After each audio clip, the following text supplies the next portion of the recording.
ورحمة الله وبركاته.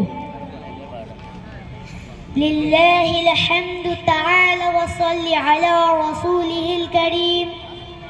أعوذ بالله من الشيطان الرجيم. بسم الله الرحمن الرحيم. وكذلك جعلناكم أمة وسطا. صدق الله العظيم. স্রষ্টার বন্দনা ও মানববরের কৃতজ্ঞতার পর সভাস্থ প্রতিটি মানববরকে স্থান বিশেষে শ্রদ্ধা ও স্নেহ জানিয়ে মানব সভ্যতায় ইসলামের অবদান নিয়ে কিছু বাক্য ব্যয় করে স্বস্থানে প্রস্থান করতে চাই। আল্লাহ তাআলা সর্বোত্তম সাহায্যকারী। সম্মানিত প্রাজ্ঞীবর্গ, পৃথিবীর শ্রেষ্ঠ প্রাণী, অপর ভাষায় সৃষ্টির সেরা প্রাণী হচ্ছে মানব জাতি। পৃথিবীর রীতি যে বস্তু উৎকৃষ্ট, তার ভ্রষ্টতায় সে তত নিকৃষ্ট। সুতরাং মানব সমাজ যেমন তার গতিপথে উৎকৃষ্ট, ততটাই নিকৃষ্ট তার মতিভ্রমে। কিন্তু কে তাকে বলে দিবে তার উৎকৃষ্টতা এই পথে, তার ভ্রষ্টতা এই পথে? মানব মস্তিষ্ক কি তার সঠিক ধারণা পেতে সক্ষম, নাকি সেটা স্বীয় প্রবৃত্তির কারণে অক্ষম? হ্যাঁ সুধী, ইতিহাস বলে সেটা স্বীয় প্রবৃত্তির কারণে অক্ষম। মানব সমাজ মুক্তি তখনই পেয়েছে যখন সে শ্রেষ্ঠ প্রদত্ত শৃঙ্খলা এবং বিধিবিধানকে সমাজে প্রতিষ্ঠিত করেছে। শুধু পৃথিবীতে সর্বশেষ সব বিষয় পরিপূর্ণ উৎকৃষ্ট মানের সভ্যতা ইসলামে প্রতিষ্ঠিত হয়েছিল খ্রিস্টীয় 7 শতাব্দীতে।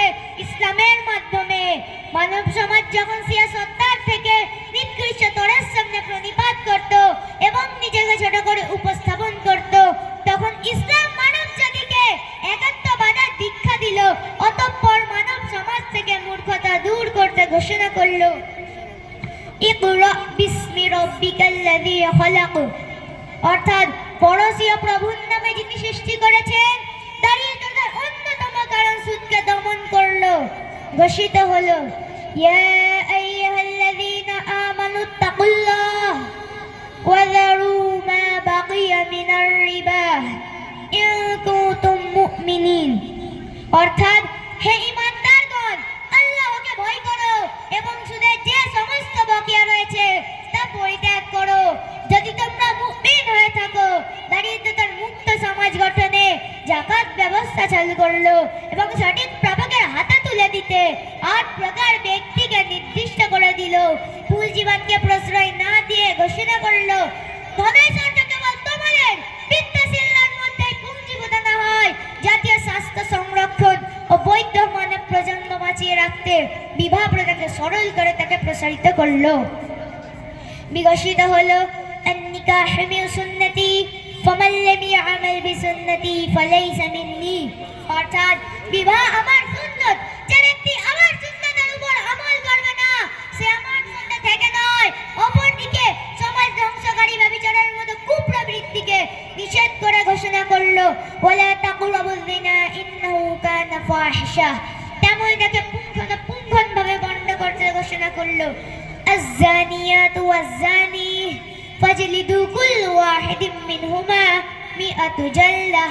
অর্থাৎ ব্যভিচারী পুরুষ ও ব্যভিচারী নারী তাদের সবাইকে তোমরা 100 করে বেত্রাঘাত করো। সামাজিক ঐক্য, শৃঙ্খলা, শান্তি, নিরাপত্তা অটুট রাখতে জনসাধারণ ধন সম্পদ নিশ্চয়তা নয় অবতীর্ণ হলো। ঘোষণা করলো, ওয়ালাকুম ফিল কিসাস হায়াহ। অর্থাৎ হে জ্ঞানী সম্প্রদায়, কিসাসের মধ্যে তোমাদের জন্য জীবন রয়েছে। সম্মানিত সুধী, ইসলাম এভাবে জীবনের প্রতিটি মুহূর্তে প্রতিটি ক্ষেত্রে মানব সমাজকে সর্বসুন্দর ব্যবস্থাপনা দিয়েছে।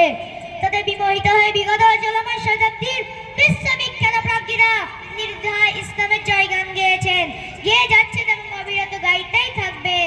সেই স্রোতে ভেসেই উইলিয়াম মুর বললেন, ইসলামের আবির্ভাবে মান্ধা তামাল কুসংস্কার ও ভ্রান্ত ধারণার ঘোর তামাশা বিদূরিত হয়েছে। মহাত্মা গান্ধী বললেন, প্রতীচ্য জগৎ অন্ধকারে নিমজ্জিত, প্রাচ্যের আকাশে উদিত হল এক উজ্জ্বল নক্ষত্র, তা দিল আর্ত পৃথিবীকে আলো ও স্বস্তি। শুধু চলমান সময় পশ্চিমা দেশগুলিতে পাগলাগার আত্মহত্যার সংখ্যা বৃদ্ধি আমাদের জানিয়ে দেয় তাদের অসম্পূর্ণ সভ্যতার অপারগতা। সুতরাং আমাদের সমাজকে সেই অপারগতার হাত থেকে বাঁচাতে আমাদের দলপতি, গোত্রপতি, রাষ্ট্রপতি, যুবা তরুণ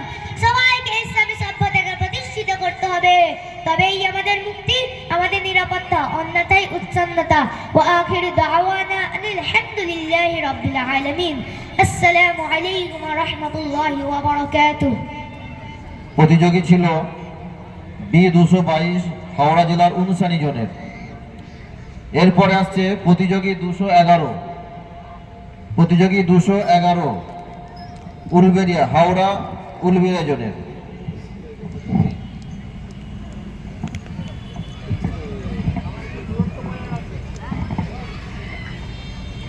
السلام عليكم ورحمة الله وبركاته.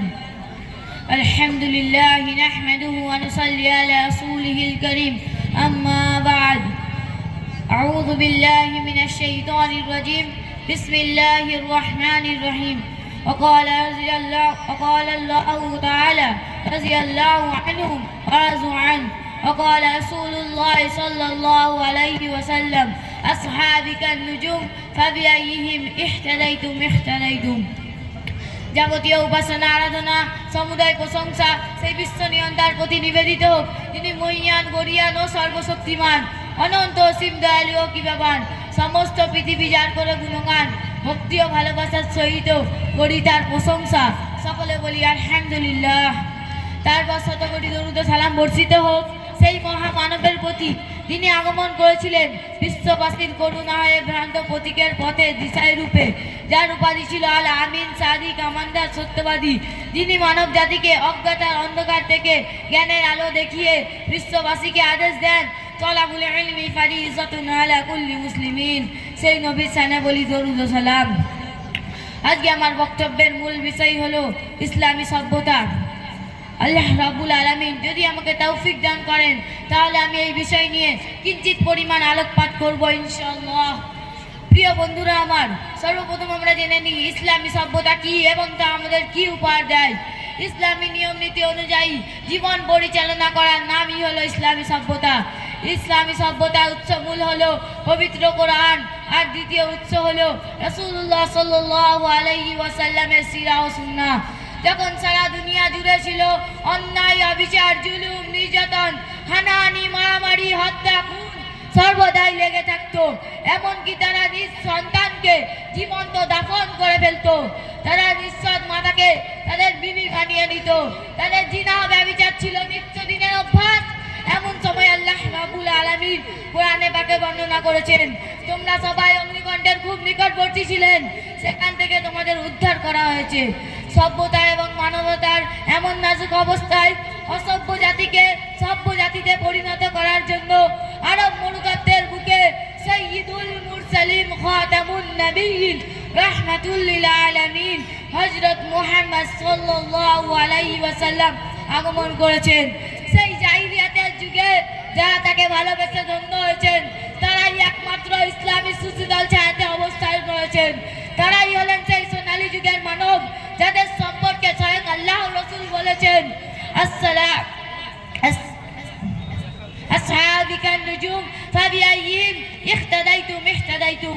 আমার সাহাবাগণ হলেন তারকাতুল্লাহ, তাদের একজন যদি কেউ অনুসরণ করে তাহলে সে হেদায়েত পেয়ে যাবে। শুধু তাই নয়, তাদের জন্য আল্লাহ রাব্বুল আলামিন সূরা তাওবার 100 নম্বর আয়াতে বলেছেন, রাদিয়াল্লাহু আনহুম ওয়া রাযু আন। আল্লাহ তাদের প্রতি সন্তুষ্ট, তারাও আল্লাহর প্রতি সন্তুষ্ট। প্রিয় বন্ধুগণ আমার, সেই হুজুর পাক সাল্লাল্লাহু আলাইহি ওয়াসাল্লাম অক্লান্ত পরিশ্রম ও সীমাহীন কষ্ট সহ্য করে সেই জাহিলিয়াতের যুগের ভ্রাতৃত্বের অধিকারী স্থাপন করেছেন। তিনি আমাদেরকে ইসলামী সভ্যতা শিখিয়েছেন, বড়দেরকে সম্মান করা, ছোটদেরকে স্নেহ করা, ভালোবাসা, আত্মীয় স্বজন এবং পাড়া প্রতিবেশীদের সাথে ভালো আচরণ করা। তিনি ইসলামী সভ্যতায় শিখিয়েছেন চুরি, ডাকাতি, জিনা, ব্যভিচার, সুদ, ঘুষ, অন্যান্য নিকৃষ্ট কাজ থেকে বিরত থাকা। তিনি ইসলামী সভ্যতায় শিখিয়েছেন মা বাবার খেদমত করা, ওস্তাদদেরকে সম্মান করা। তিনি ইসলামী সভ্যতায় শিখিয়েছেন নারী জাতিকে পর্দায় থাকা। প্রিয় বন্ধুগণ আমার, আজকে নারী জাতির পর্দার অবহেলার কারণে মা বোনকে ধর্ষিত হতে হচ্ছে রাস্তাঘাটে, অনেক মা বোনকে ধর্ষিত হতে হচ্ছে নাইট ক্লাবে, অনেক মা বোনকে ধর্ষিত হতে হচ্ছে পার্কে, অনেক মা বোনকে ধর্ষিত হতে হচ্ছে সিনেমা হলে। বলেন ঠিক কিনা? সেই সব প্রাণপ্রিয় মা বোনদের বলতে চাই, তোমরা যদি ইসলামী সভ্যতা না মেনে পশ্চিমা সভ্যতা মানো তাহলে তোমাদের সাথে এমন অবস্থাটাই হওয়া উচিত। সেই প্রিয় মা বোনদের বলতে চাই, তোমরা ইসলামী সভ্যতায় চলে আসো, নয়তো তোমাদের অবস্থা আরো খারাপ হয়ে যাবে। পশ্চিমা সভ্যতা আমাদের এমন ভাবে গ্রাস করে নিয়েছে যে সেখান থেকে আমরা কোনোভাবেই বের হতে পারছি না। কিসের জন্য? আজকে আমাদের মাঝে হুজুরে পাক সাল্লাল্লাহু আলাইহি ওয়াসাল্লামের আদর্শ দেখা যায় না, হুজুর পাক সাল্লাল্লাহু আলাইহি ওয়াসাল্লামের সুন্নাহ দেখা যায় না। যদি আমাদের মাঝে হুজুরে পাক সাল্লাল্লাহু আলাইহি ওয়াসাল্লামের আদর্শ আর সুন্নাহ পরিপূর্ণ থাকতো, তাহলে আমাদেরকে পশ্চিমা সভ্যতা গ্রাস করতে পারতো না। বলেন ঠিক কিনা? সেই তাই বলি ভাইয়েরা আমার, চলেন আজকে ঘুরে আসি অন্য জগৎ থেকে। আমরা ইসলামী সভ্যতায় ঢুকে যাই, পশ্চিমা সভ্যতা থেকে বের হয়ে এসে নতুন। আসসালামু আলাইকুম ওয়া রাহমাতুল্লাহি ওয়া বারাকাতুহু। নাহমাদুহু ওয়া নুসাল্লি আলা রাসূলিহিল কারীম, আম্মা বা'দ। সম্মানীয় উপস্থিতি, উলামায়ে কেরাম, সুদক্ষ বিচারক মণ্ডলী এবং বাংলার বিভিন্ন প্রান্ত থেকে আগত আমার দিনী ভাতৃবৃন্দ, সকলকে সালাম ও শুভেচ্ছা জানাই। আজকে এই মহতী প্রোগ্রামে আমার বক্তব্যের বিষয় হলো ইসলামী সভ্যতা ও সংস্কৃতি। প্রিয় শ্রোতা মণ্ডলী, ইসলাম ধর্ম সর্বকালের সর্বশ্রেষ্ঠ এক ধর্ম, যার মাঝে রয়েছে বিশ্ব মানবতার জন্য এক পূর্ণ ও সত্য জীবন ব্যবস্থা। ইসলামী সভ্যতা সম্পর্কে জানতে ও বুঝতে হলে আমাদেরকে জানতে হবে তথাকথিত সভ্যতাকে। সভ্যতায় আখ্যায়িত করার ক্ষেত্রে কয়েকটি বিষয় বিবেচনায় আনা হয়। মৌলিকভাবে তা হলো জনতার অধিকার, নিরাপত্তা সুনিশ্চিত হওয়া ও দারিদ্রতার মুক্ত হওয়া, সন্ত্রাস ও দুর্নীতি দমনে দেশ ও জাতির সহযোগিতার দৃষ্টিভঙ্গি এক থাকা, সবচেয়ে গুরুত্বপূর্ণ হচ্ছে নীতি ও নৈতিকতার অবক্ষয় না ঘটা ও একে অপরের প্রতি সহমর্মী হওয়া। উল্লেখিত পয়েন্টগুলোর আলোকে পর্যালোচনা করলে জানা যায় যে প্রাচীন ইতিহাসের সেই গ্রিক সভ্যতা থেকে নিয়ে আজকের এই তথাকথিত পশ্চিমা সভ্যতা পর্যন্ত কোনো সভ্যতাকেই মানদণ্ডে উন্নীত করা সম্ভব নয়। কেননা এই সব সভ্যতার চিত্তাকর্ষক দিকগুলি শুধু movie, web series, Hollywood, Bollywood এর মাঝেই সীমাবদ্ধ। সম্মানীয় শ্রোতাবর্গ, বাস্তবিকভাবে এই সভ্যতার পরতে মিশে আছে অন্যায়, অবিচার, হিংসা, বিদ্বেষ, অশ্লীলতা, লগ্নতার অবক্ষয় ও নিরাপত্তার ঝুঁকি। তাই তো আমরা পশ্চিমা সভ্যতায় সম্পতিত দেশগুলির দিকে তাকালে দেখতে পাই 95% যুবক যুবতী মাদকে আসক্ত। প্রতি বছর 65% মানুষ অনিরাপত্তার কারণে জীবন বিলিয়ে দিচ্ছে। অপরদিকে ইসলামী সভ্যতা রোম ও পারস্য সভ্যতার নোংরামিকে দুমড়ে মুচড়ে দিয়ে প্রতিষ্ঠা করেছিল এক নীতি ও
বসাতে। তোমাদের পশ্চিমা সভ্যতা শেখায় যুবক যুবতীদেরকে রাতের পর রাত নাইট ক্লাবে কাটাতে, আর কোরআনী সভ্যতা আমাদের যুবক যুবতীদেরকে শেখায় রাতের 1/3 আল্লাহ রাব্বুল আলামিনের দরবারে হাত তুলে চোখের পানি ছাড়তে। প্রিয় শ্রোতা মণ্ডলী, এরপর আমি দেখে নেব